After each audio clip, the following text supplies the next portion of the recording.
Hey guys, good afternoon. Ed over here at FICMRepair.com. Hope you're doing well. Happy Sunday to you.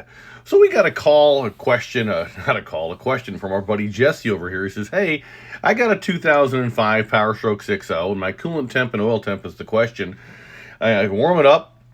Oil temperature gets to 190, then coolant temperature will be 180, but then coolant temperature drops suddenly to 160 or even lower. What would cause this? Well, the thing that causes this primarily is a bad one of these.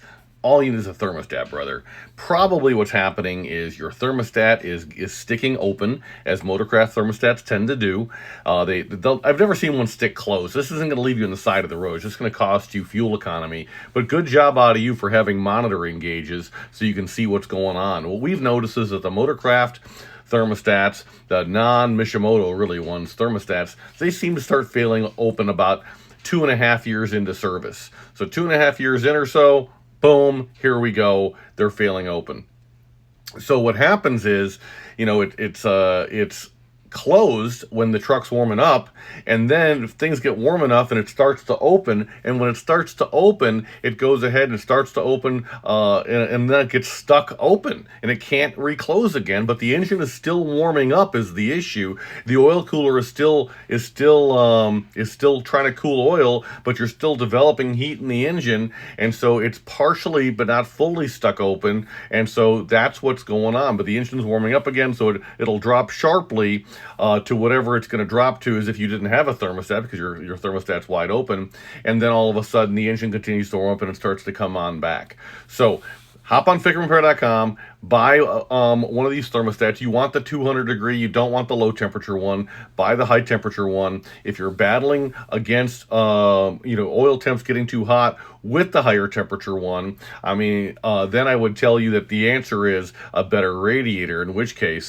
this might be my most favorite radiator of all time. It's a 1.77 inch, a 45 millimeter 3-row aluminum core radiator, and it works in all of our 6 liters. And so there you go. And so 1.77 inch, not 1.24 inch. Life is just better, and you can move on with life and feel very, very good. So excellent question. Time for a thermostat.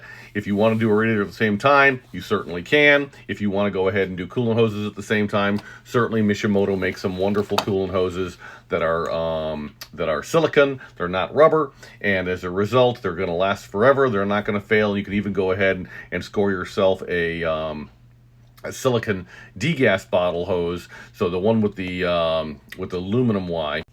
So yeah, we're talking about this dude right here. This little fitting right here from Ford OEM is what? It's plastic. We don't want that. So this is an aluminum one. In case a nice little silicone hose. It's available in red, black, or blue. Your pick. And speaking of blue, if you wanted to take the opportunity to go ahead and replace your coolant hoses as part of this, you certainly could, because it's not like you're taking the top one off just anyway as part of it. And if you really want to built-in suspenders things, as long as the thermostat's coming off and the upper radiator hose is coming off, what a great time to go ahead and take care of the Blue Spring kit. So you can go ahead and take care of that as well if you're running stock fuel yet. If you're not and you're running a fuel bowl delete, which is the better way to go, then you can skip to this. You can skip this entirely. All right. So excellent question. I appreciate you. You're not the only one having it.